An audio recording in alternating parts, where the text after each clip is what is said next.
Hello viewers, आपका स्वागत है। पंचायत निर्वाचन में यदि आपकी ड्यूटी लगी है और आप कन्फ्यूजन में हैं कि चुनाव में पहली बार है और हम कुछ नहीं जानते कैसे चुनाव होगा, इसके लिए आप हमारे यूट्यूब चैनल को सब्सक्राइब कर लें और आने वाले सारे वीडियोज़ को ध्यान से देखें। आपको चुनाव से संबंधित जो भी समस्या होगी उसका समाधान हो जाएगा और आसानी से आप चुनाव की ड्यूटी कर सकेंगे और उसमें आपको कोई भी समस्या का सामना करना नहीं पड़ेगा। अभी वर्तमान में यूपी में पंचायत निर्वाचन होने जा रहा है और वह पंचायत निर्वाचन 15 से शुरू होगा और अंतिम चुनाव 29 तारीख को है। तो उसके लिए सामान्य निर्देश है। तो चलिए शुरू करते हैं। सबसे पहले आप जानते हैं कि मतदाता की न्यूनतम आयु 18 वर्ष होनी चाहिए। 18 वर्ष जो भी पूर्ण कर चुका है वह चुनाव में भाग ले सकता है। तो ये तो सभी लोग जान रहे होंगे। उसके बाद पंचायत में कौन कौन होते हैं, तो देखिए, पहला है ग्राम पंचायत सदस्य। ग्राम पंचायत सदस्य,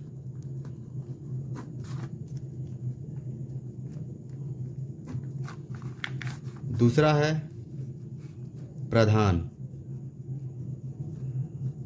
जो पूरे ग्राम पंचायत का मुखिया जिसको कहते हैं उसे प्रधान कहेंगे। तीसरा सदस्य होते हैं क्षेत्र पंचायत, क्षेत्र पंचायत सदस्य। ये हो जाएगा आपका बीडीसी। और चौथा है जिला पंचायत सदस्य, जिला पंचायत सदस्य। अब आप जो पर्चा पाएंगे, मतपत्र जिसे आप कहते हैं, यह सफ़ेद रंग का होगा। दूसरा जो प्रधान का मिलेगा वो हरा रंग का होगा। तीसरा बीडीसी को मिलेगा वो नीला रंग का होगा। और चौथा जो मतपत्र होगा वो गुलाबी रंग का होगा। ये 4 मतपत्र आपको मिलेंगे। तो रंग अलग अलग हैं, इससे आपको आसानी रहेगी कि आप ये जान पाएंगे कि यह किसका है। जैसे गुलाबी है, आप आसानी से देख लीजिए, सभी एक कलर के कर दिए जाए तो उसमें कन्फ्यूजन हो जाएगा और हमें गिनने में भी कठिनाई होगी, समस्या होगी। सब एक ही रंग का रहेगा और अलग अलग रंग का रहेगा तो हमको कोई भी समस्या नहीं होगी। मतपत्र पर इस बार, या क्या नाम है, चुनाव चिन्ह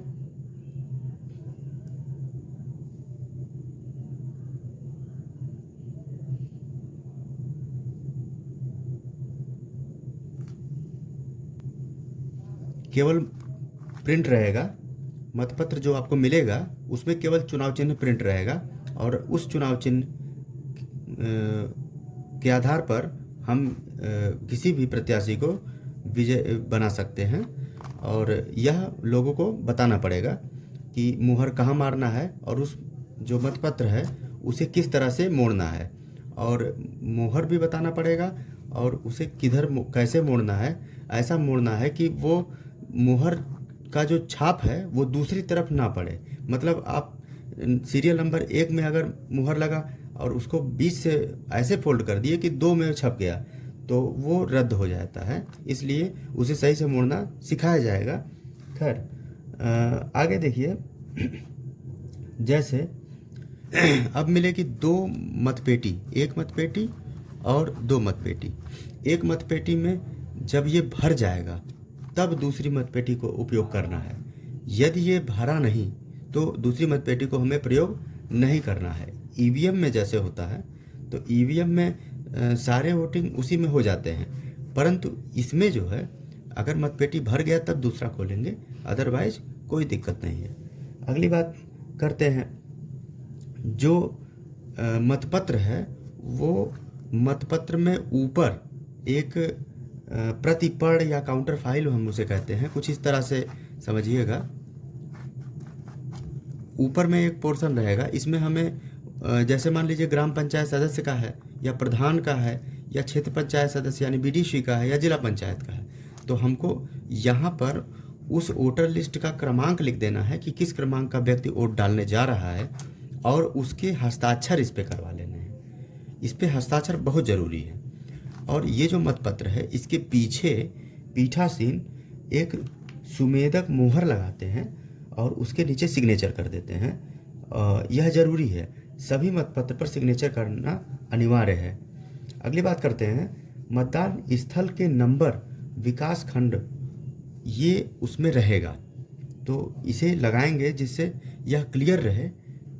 और बाएं हाथ की तर्जनी, जो तर्जनी उंगली होती है, जैसे ये उंगली है तो इस पे हम चिन्ह लगाएंगे कुछ इस तरह से, ताकि और ध्यान रखेंगे कि जो मेज है उस मेज पे उसका हाथ रखे रहेंगे और प्रथम जो होगा वह इस पर जो है चिन्ह लगाएगा जिससे यह दोबारा वोटिंग ना कर सके। और प्रयास ये करेंगे कि 10 सेकंड तक वह व्यक्ति उस मेज पर उंगली रखे रहे ताकि पोंछ ना सके। स्याही जो लगाएंगे हम उसे पोंछ ना सके, अमिट स्याही जिसे कहते हैं। बाएं हाथ की तर्जनी पर ध्यान रखेंगे, बोलेंगे नहीं, बाएं हाथ की तर्जनी पर। तर्जनी उंगली ये होती है, देखिए 5 उंगली ये है, इसमें तर्जनी उंगली ये होती है। ऐसे प्रयास करेंगे कि ऐसे लगा देंगे ताकि जो है, और ये स्याही अमिट स्याही है तो ये मिटने ना पाए, इसलिए प्रयास ऐसे रख देंगे। उसके बाद ऐसे स्याही लगा देंगे और उसको 10 सेकंड रोक लेंगे कि पोंछ ना पाए, बस। पहचान पत्र, जो व्यक्ति है उसका पहचान करने के लिए उससे ओरिजिनल आईडी प्रूफ जरूर ले लेंगे, जिसमें उसका फ़ोटो लगा हो, एड्रेस भी लिखा हो। आधार कार्ड अगर लेंगे तो आधार कार्ड में सब कुछ क्लियर रहता है, लेटेस्ट फ़ोटो रहती है। बाकी और कोई भी आईडी है तो उस आईडी में उसका फ़ोटो ज़रूर लगा हो ताकि उसके पहचान करने में समस्या ना हो, और एड्रेस भी रहे।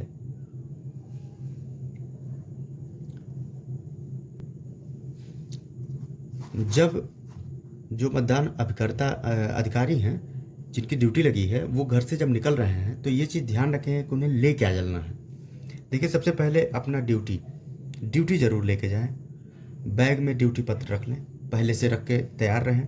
आई कार्ड रख लेंगे, आईडी प्रूफ भी अपना रख लेंगे, मोबाइल रख लेंगे और चार्जर ज़रूर रख लेंगे। अदरवाइज़ मोबाइल डिस्चार्ज हो जाएगा, फिर दिक्कत होगी। कोई भी समस्या आने पर या मैसेज करके सूचना देनी हो, फ़ोन करके सूचना देनी हो कि कितना वोटिंग हुआ, तो यह बहुत ज़रूरी है। पोलिंग पार्टियां जो विकास खंड पर इकट्ठे होंगी, ड्यूटी कार्ड पर यह निश्चित है लिखा होगा कि पोलिंग पार्टियां किस जगह पर इकट्ठी होंगी। सभी पोलिंग पार्टियों को जहां से सब सामान रिसीव कराया जाएगा वह एक निर्धारित स्थान होगा, वहाँ से सभी सामान रिसीव कराया जाएगा और बूथ पर वहाँ से उनको साधन के माध्यम से जाना होगा। सेक्टर मजिस्ट्रेट को रिपोर्ट करके ही जाएंगे और उनको सेक्टर मजिस्ट्रेट को ही सूचना। जब सामान लेने के लिए जाएंगे तो उसमें